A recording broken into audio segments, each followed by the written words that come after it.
Meghan Markle, she may have stepped down from royal duties more than 5 years ago, but she keeps taking aim at the monarchy. The Duchess of Sussex has made reportedly at least half a dozen swipes at the royal family this year, and it's only June.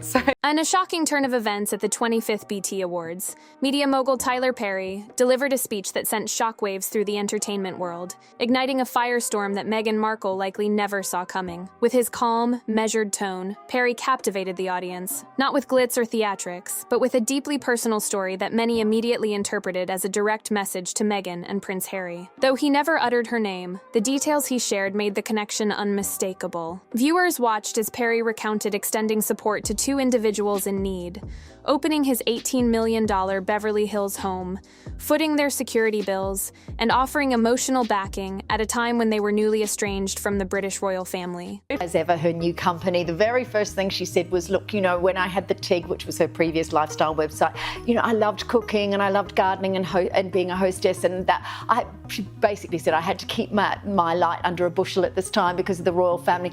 Then we get her show, her Netflix show. His generosity, once seen as a heroic gesture, was reframed as a burden he bore alone, emotionally and financially, without reciprocation or even acknowledgement. The applause was loud, but the subtext louder. Hollywood's nicest guy had finally broken his silence. What followed in Perry's revelation was not just a tale of kindness gone unappreciated, but a chilling portrait of exploitation under the guise of friendship. According to Perry, what began as a selfless act of compassion slowly unraveled into a relationship that left him feeling depleted and used. His story of helping someone transition into a new life, only to be ghosted once they became self-sufficient, resonated deeply in the auditorium. The phrase "on some folks borrow blessings like they're owed but never return the favor" became the night's most quoted line, a poetic yet piercing commentary on entitlement. Observers and insiders alike instantly connected the dots back to Meghan. Her creativity being stunted. She says that when, you know, she first, and, you know, as a result of the royal family, she says that when she became a mum, she would have thought that she'd be able to have a baby on her hip and give speeches, but then, you know, the whole drama and the pain and everything that was caused by being part of the royal family. Especially given the well-documented history of Perry's support during the couple's 2020 relocation to California. The emotional weight of Perry's delivery, paired with the timing of Meghan and Harry's recent efforts to court new media investors, raised eyebrows industry-wide. It became clear that this wasn't just a personal story, it was a public reckoning. Behind the scenes, sources close to Perry shared more context, shedding light on the final straws that led to his decision to speak out. Chief among them was an incident where Meghan allegedly requested the use of Perry's private jet, dismissing the logistical and financial implications as minor. When Perry politely declined, not out of inability but because he felt taken for granted, Meghan reportedly reacted with hostility. That moment crystallized a pattern that had been quietly unfolding. Perry, once hopeful that his support was appreciated, now saw his generosity being expected rather than valued. Colleagues, staffers, and industry producers had long whispered about Meghan's tendency to treat favors as stepping stones rather than meaningful exchanges. And because Princess Anne has declined parties and personal fanfare for her 75th birthday, and she's instead hosted more than 100 of her charities at Buckingham Palace. So she reportedly spent more than 2 hours at this event and personally greeting more than 200 guests and thanking them for their work. Can you tell us a bit more about this? Perry had ignored those warnings for years, until this clash forced him to reevaluate. In his BET Awards speech, that reevaluation was laid bare for millions to witness. The timing of Perry's speech couldn't have been more impactful. Meghan and Harry were actively pitching a new documentary centered on power, freedom, and legacy, a project that was already in sensitive negotiations with potential backers. Within hours of the speech airing, at least one producer reportedly withdrew from the project, citing concerns not with the content, but with the energy surrounding the people involved. Another investor described the situation as toxic, explicitly stating they wanted no part in a venture mired in behind-the-scenes drama. The entertainment world, long driven by quiet loyalty and mutual favors, was now witnessing one of its own break those norms to speak a hard truth. And that disruption proved contagious. Hollywood was listening, and Meghan's name, once seen as progressive and empowering, began to feel radioactive. In response, Meghan's PR machine kicked into overdrive. Her team approached major media outlets offering exclusive interviews, leaked footage, and even a potential podcast rebuttal aimed at painting Perry as out of touch or overly emotional. And two totally different representations Absolutely. of what it is to be royal. That's right.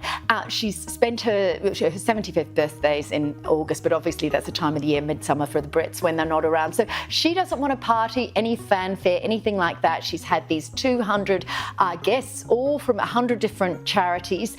But the media didn't take the bait. Instead, the aggressive spin attempts only fueled more speculation. Why fight this hard to change a narrative if there wasn't something to hide? Insiders claimed the harder Meghan's team pushed, the more suspect their motives appeared. Public sympathy started shifting, and for the first time in a long while, Meghan's story wasn't being shaped by her carefully curated platforms. It was being challenged by voices that had remained silent for too long. The press began digging deeper, and the cracks in her public persona widened. Tyler Perry's friends later confirmed that he hadn't planned to go public for years. He had tried to resolve the situation quietly, despite growing frustrations. What finally pushed him over the edge wasn't just Meghan's entitlement or the private jet request. It was a move she made without his consent. In early 2024, Meghan reportedly cited Perry as a silent backer during a pitch to secure media funding, invoking his name to lend credibility without informing him. When Perry learned of this, he felt not just used, but betrayed. It was then that he decided to reclaim the narrative, protect his reputation, and expose what he saw as a pattern of manipulation. And his voice opened the floodgates. Others in Meghan's orbit began to share their own experiences, painting a portrait of someone who wielded friendship and loyalty as tools for influence. She's a working royal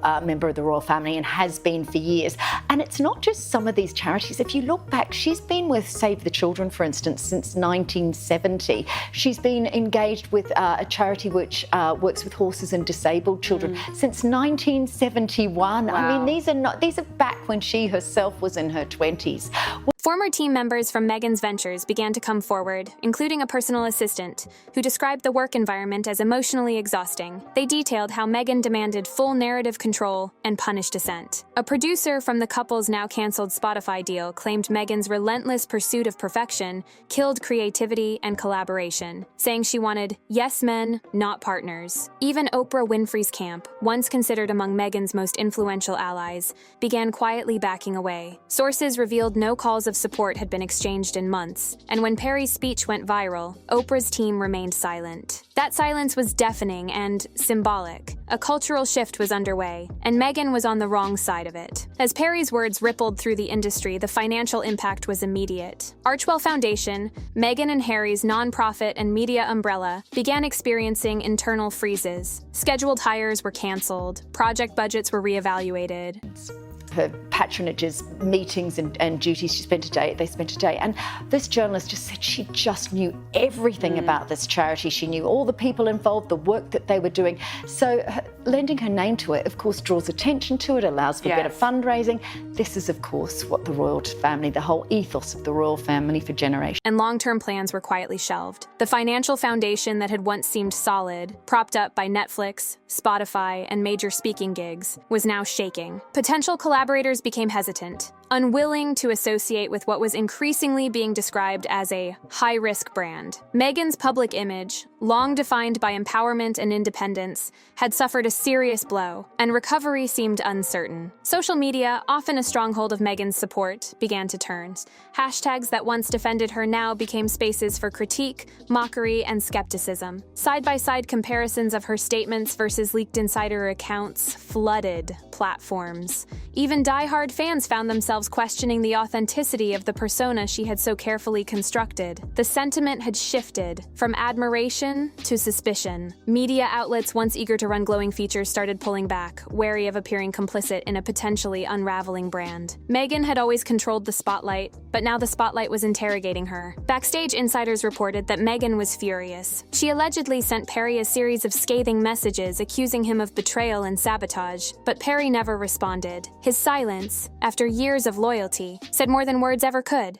You know, there's so many people parking there to visit the house. It just shows how popular the king is. That's right. This is Highgrave, which is the house that he lives in with Camilla. This is a private house, and it's only the gardens that are open, but it's open for these summer months.